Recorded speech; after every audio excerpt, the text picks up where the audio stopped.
What's going on, everyone? Welcome back to another edition of BKNY Hoops. If you're new to the channel, I'm your host as always, Rasheed White. All right, let's get into it. You guys see the title, you see the thumbnail. Angelo Russell is slated to return, and that's music to Jody Fernandez's ear.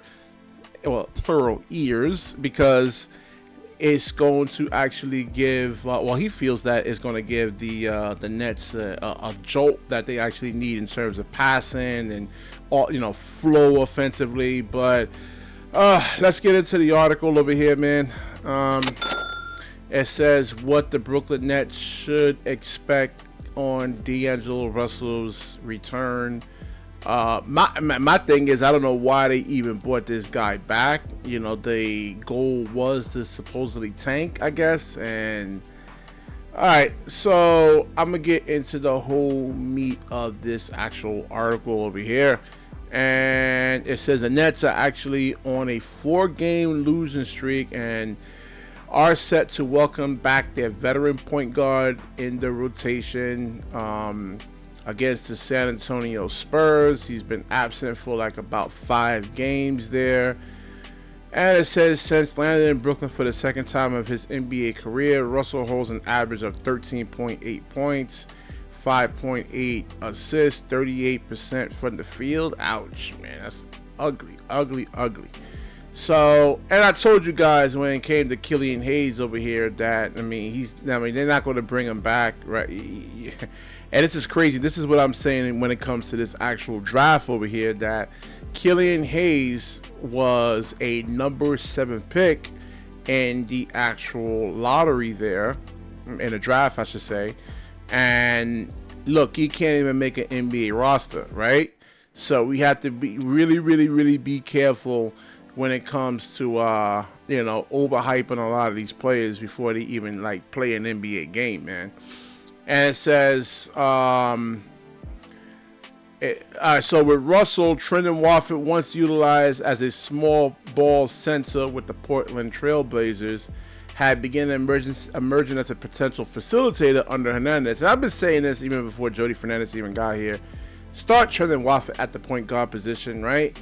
It's not like he's a horrible ball handler and he gives you like 3.5 turnovers a game. I mean, his size, his physicality, if you're gonna really kind of like abandon the whole tank thing, you might as well just put him in there. And if you're all gonna win games, try to get a good matchup advantage.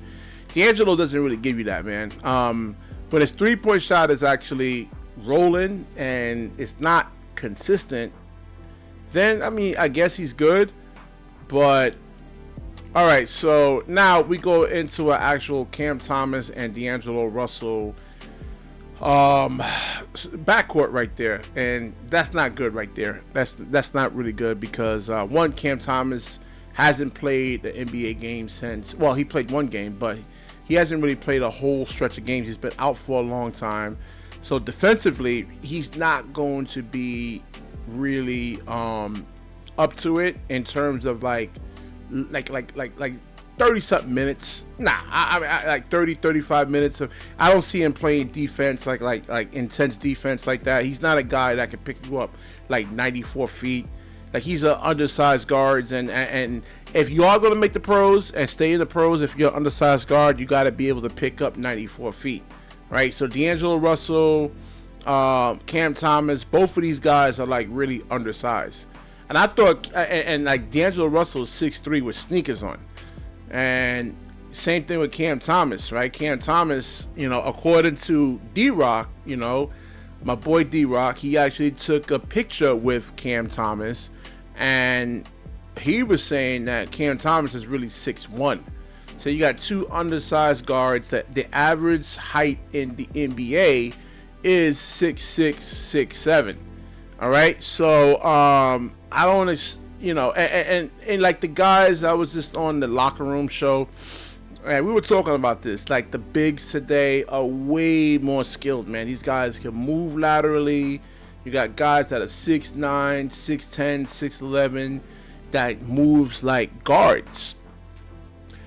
All right, so it says Russell come back. Assuming Russell comes back near 100%, the Nets' offense should appear much improved compared to his previous showings. Scoring has been difficult to come by amid the skid, and Russell's playmaking should help to open things up, man. All right, I mean, and let's look at the Nets' remaining schedule over here. They play. Where are we? Okay, so they play. I think they played the Pistons already. Okay, so they play the Spurs. More than likely, that's going to actually be a loss. So we'll look at that matchup between him and Stephon Castle, and then you got the Warriors and the Nets. That's probably a loss right there. Jimmy Butler is actually really put some energy, put some life, much needed life into the Golden State Warriors.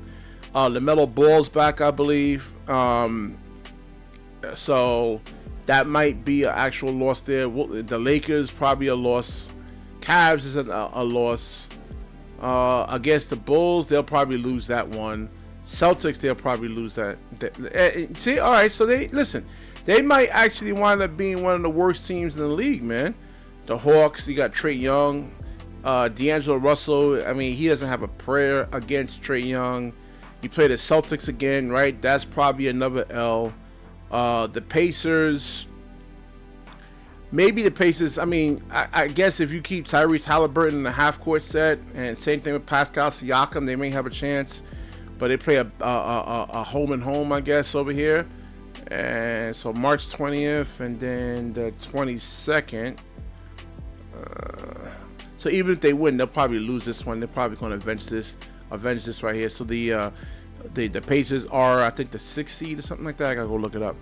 Raptors, Clippers. Oh, Ben Simmons is probably gonna try to have the best game of his life coming back against the Nets right here. Mavericks, Kyrie Irving just got hurt. So T-Wolves. All right, so yeah, I mean, I don't see what D'Angelo Russell can actually really do for this team over here, man. It's once again that these guys in the media keeps hyping a lot of the players up and trying to get you guys to actually buy in, not me. All right. The same thing over here. They play the T-Wolves and the Knicks. So maybe the T-Wolves rest some guys and the Knicks rest some players. But as far as them getting into the play-in tournament over here, I don't actually see it. Let's see.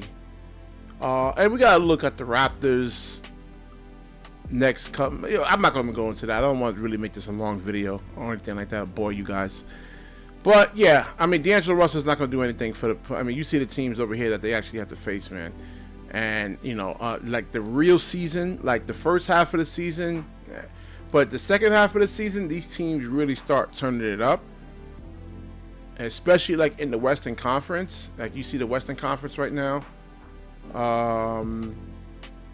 Now, yeah, I mean, these guys are going to be playing hard, you know, now until the actual start of the playoffs. I mean, the preparation, you know, it's actually going to be a lot better, right? So we know D'Angelo Russell is not good going to his right hand. They'll force him right. They'll be physical with him. I mean, being physical with D'Angelo can actually take him out of his game. He's soft. He's not really like one of those big physical type players like that. Doesn't put pressure on the rim. So I will wrap this up. You guys let me know what you actually think in the comment section. Can D'Angelo Russell actually make make a playoff push over here and get this team into the play-in tournament? Possibly, right, to the 8th seed? I don't know, but hey, I've been wrong a lot of times there. So definitely like, comment, subscribe. Certainly share this video. And when you share, the universe certainly shares back with you. Peace.